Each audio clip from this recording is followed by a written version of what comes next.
Bonjour à tous et à toutes, bienvenue dans le podcast Auto-entrepreneur. Aujourd'hui, on va parler d'un sujet qui inquiète beaucoup de micro-entrepreneurs, la facturation électronique.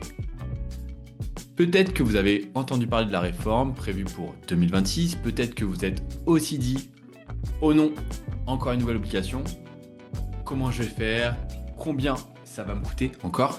Eh bien, dans cet épisode, je vais vous expliquer simplement ce qui va vraiment changer, ce que ça implique pour vous, et surtout comment préparer facilement et même gratuitement. La réforme de la facturation électronique concerne toutes les entreprises en France et donc aussi les micro-entreprises. À partir de septembre 2026, les micro-entreprises devront être capables de recevoir des factures électroniques. Puis, progressivement, elles devront aussi être en mesure de les émettre, mais ça, c'est pour plus tard, c'est pour septembre 2027. Attention, une facture électronique, ce n'est pas juste un dossier PDF qui est envoyé par mail. Ce n'est pas non plus une facture sur Word ou sur Excel. Une facture électronique, c'est un document structuré qui est transmis via une plateforme agréée et qui communique à l'administration fiscale. L'objectif de l'État est simple ici, c'est de simplifier les échanges entre entreprises et de moderniser la transmission des données, notamment de TVA. Et que vous soyez micro-entrepreneur, solopreneur, freelance, vous êtes concerné. Ce qui inquiète souvent, ce n'est pas la réforme en elle-même. C'est souvent la peur de la complexité, la peur du coût, la peur de tout devoir changer, ou tout simplement des fois la peur administrative. Beaucoup de micro-entrepreneurs fonctionnent aujourd'hui avec des outils simples, parfois même avec des factures manuelles. Alors forcément, quand on parle de plateforme à créer, de e-reporting, ça peut sembler technique. Aujourd'hui, la vraie question n'est pas de comment je vais éviter la réforme. D'ailleurs, j'ai récemment vu des micro-entrepreneurs faire tourner une pétition contre la facturation électronique sur le groupe de la communauté des auto-entrepreneurs, le groupe Facebook.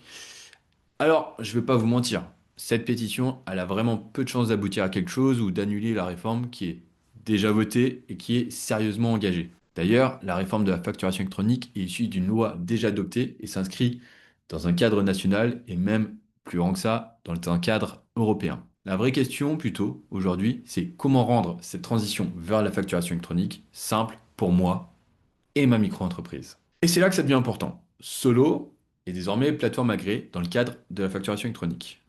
Vous allez me dire, qu'est-ce que c'est Solo? Eh bien, Solo, c'est l'outil de gestion qui est proposé par le portail auto-entrepreneur. Qu'est-ce que ça veut dire de devenir plateforme agréée? Eh bien, ça veut dire que Solo peut désormais recevoir vos factures électroniques, les transmettre au bon format et elle peut aussi donc communiquer de manière conforme avec les impôts, avec l'administration fiscale. Autrement dit, vous n'avez pas à vous occuper de la partie technique, c'est la plateforme agréée qui le fait. Vous continuez à facturer normalement, la plateforme, elle, s'occupe de la transmission de vos factures en bonne et due forme. L'objectif ici n'est pas de vous transformer en expert fiscal, l'objectif est que vous puissiez continuer à vous concentrer sur votre activité. Il y a un point qui fait souvent peur dans cette réforme, c'est le mandat. Parce que beaucoup pensent que mandat rime avec abonnement ou contrat long.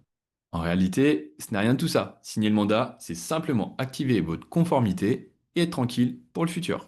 Concrètement, cela veut dire j'autorise cette plateforme à transmettre mes factures électroniques pour moi et ma micro-entreprise. Vous restez entièrement maître de votre activité, vous pouvez changer de plateforme si vous le souhaitez, vous pouvez révoquer le mandat facilement, ce n'est pas un engagement à vie.